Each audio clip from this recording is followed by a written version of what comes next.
പമ്പയിൽ നിന്നും മല കയറിയ ഒരു അനുഭവം എങ്ങനെ ഉണ്ടായിരുന്നു? കുഴപ്പമില്ലായിരുന്നു. എന്നാലും പതിയെ കഴിഞ്ഞ വർഷത്തെക്കാളും നല്ല തിരക്കായിരുന്നു. കുഞ്ഞ് ആദ്യമായിട്ടാണ്, 10 മാസം ആയതേ ഉള്ളൂ. 10 മാസം ആയതേ ഉള്ളൂ. പേരെന്തായിട്ടിരിക്കുന്നത്? കണ്ണകി. കണ്ണകി കണ്ണകി കണ്ണകി അല്ലേ? ഓക്കെ ഓക്കെ, നല്ല പേര് കണ്ണകി. എങ്ങനെയാണ് കുഞ്ഞുങ്ങൾ സാധാരണ എല്ലാവരും പറയുന്നത് കുഞ്ഞുങ്ങളെ കൊണ്ടുള്ള മലകയറ്റം കഴിഞ്ഞ ദിവസമൊക്കെ വലിയ ബുദ്ധിമുട്ടായിരുന്നു എന്ന്. ഇപ്പോൾ ഈ കുഞ്ഞിനെ കൊണ്ട് വന്നപ്പോൾ ഒരു അനുഭവം എങ്ങനെയായിരുന്നു? ഭയങ്കര തിരക്ക് കൂടിയതിൻ്റെ ഒരു ബുദ്ധിമുട്ടുണ്ട്. കാര്യം കറക്റ്റ് ടൈമിങ് ഫീഡിങ്ങും ഒക്കെ കൊടുക്കാൻ നമുക്ക് പറ്റുന്നില്ലല്ലോ. അതിൻ്റെ ഒരു ബുദ്ധിമുട്ടൊക്കെ ഉണ്ട്. പിന്നെ ഫീഡിങ് ഏരിയാസ് ഒക്കെ കുറവാണ്. അങ്ങനെയുള്ള ബുദ്ധിമുട്ടുകളൊക്കെ ഉണ്ട്, ഒരുപാടുണ്ട്.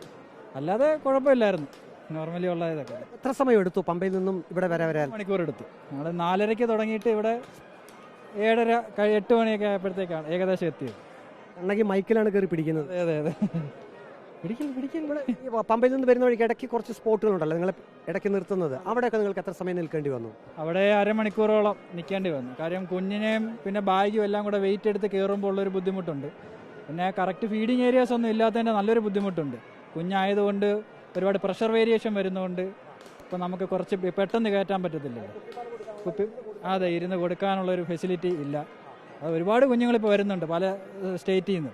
നിങ്ങളാണ് കൂടുതലും വരുന്നത്. അപ്പോൾ അവർക്ക് കൂടുതലൊരു ഫെസിലിറ്റി കൊടുത്തു കഴിഞ്ഞാൽ നല്ലതായിരിക്കും. ക്യൂവിൽ നിൽക്കാതെ നമുക്ക് മാറി നിന്ന് കുഞ്ഞിന് കുപ്പിപ്പാൽ കൊടുക്കാനുള്ള സൗകര്യം വേണം. ഫീഡിങ് ഏരിയാസ് പോലെ പല ഓരോ സ്റ്റെപ്പ് ബൈ സ്റ്റെപ്പായിട്ട് ഇത്ര ഏരിയ കഴിയുമ്പോഴത്തേക്കും ഫീഡിങ് ഏരിയാസ് കൊടുത്തു കഴിഞ്ഞാൽ നല്ലതായിരിക്കും. അങ്ങനെ വലിയ നടപ്പന്തലിൽ എത്ര സമയം നിൽക്കേണ്ടി വന്നു?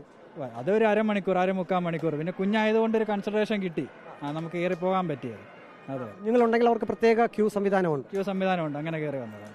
കഴിഞ്ഞ ദിവസമൊക്കെ മാധ്യമങ്ങളിൽ ഇവിടുത്തെ തിരക്കൊക്കെ കണ്ടു കാണുമല്ലോ. അത് കണ്ടപ്പോൾ അടുത്ത ദിവസം ഇങ്ങോട്ട് വരാൻ പോകാൻ ഒരു ആശങ്ക തോന്നിയിരുന്നോ? ഒരിക്കലും ഈ തിരക്ക് കുറയുന്നൊരു ഇതില്ല. ഇനി അങ്ങോട്ട് കൂടത്തതേ ഉള്ളൂ. നമ്മൾ നേരത്തെ തന്നെ വെർച്വൽ ക്യൂ ബുക്ക് ചെയ്തിരുന്നു. നവംബർ 2 തന്നെ സ്റ്റാർട്ട് ചെയ്തപ്പോൾ തന്നെ ബുക്ക് ചെയ്തിരുന്നു. അപ്പോൾ ആ ഒരു ഇത് ഉറപ്പിലാണ് വന്നത്.